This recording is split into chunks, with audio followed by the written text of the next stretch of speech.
आज से लगभग 20 लाख साल पहले अफ्रीका की धरती पर जीवन धीरे धीरे एक नए मोड़ पर जा रहा था। कई प्रकार के प्राणी उस समय मौजूद थे, लेकिन उनमें से एक था होमो हैबिलिस। यह था इंसान बनने की शुरुआत का पहला कदम। धीरे धीरे समय के साथ होमो इरेक्ट्स और फिर होमो सेपियंस का उद्भव हुआ। ये वही प्रजाति है जिससे आज हम और आप जुड़े हुए। लेकिन क्या हम अकेले थे?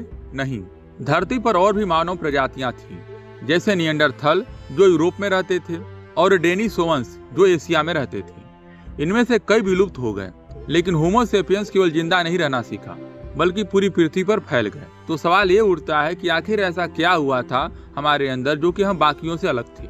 शायद हमारी सोच, हमारी जिज्ञासा और सबसे बड़ी बात हमारी सामूहिक शक्ति। आदिमानव के लिए जीवन आसान नहीं था। हर दिन एक नई चुनौती थी, एक नई जंग थी। भोजन की तलाश में उन्हें घंटों जंगलों में भटकना पड़ता था। फल, कंदमूल और जंगली जानवरों पर उनकी भूख निर्भर थी। लेकिन हर शिकार के साथ मौत भी मंडराती है, क्योंकि जिन जानवरों का वे शिकार करते थे वे खुद भी शिकार कर सकते थे। धीरे धीरे उन्होंने सीखा अकेले नहीं, समूह में रहना, एक साथ योजना बनाना। कुछ शिकार के लिए निकलते तो कुछ झुंड की रक्षा करते। यही आदिम सोच आज भी हमारी डीएनए में है। एकजुट होकर मुकाबला कर।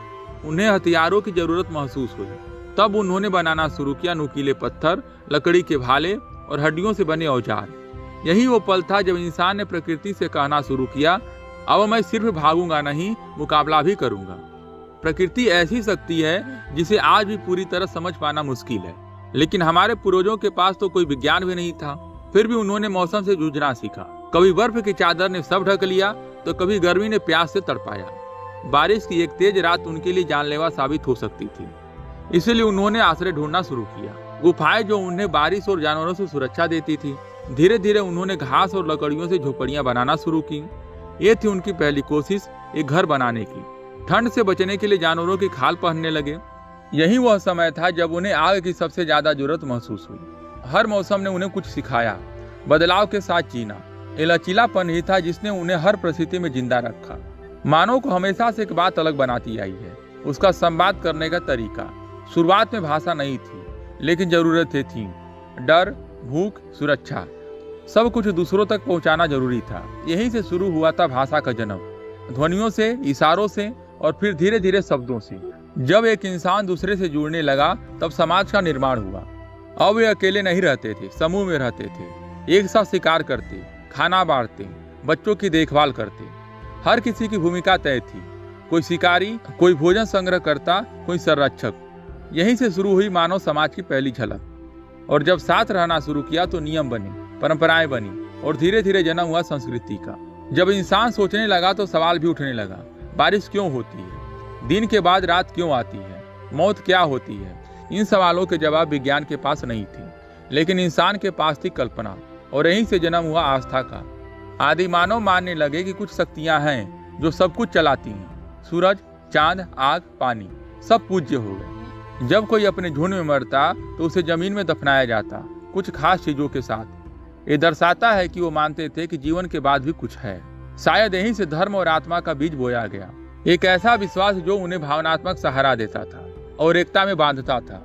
इस विश्वास ने उन्हें सिर्फ जीने की वजह नहीं दी, बल्कि जीने का तरीका भी सिखाया।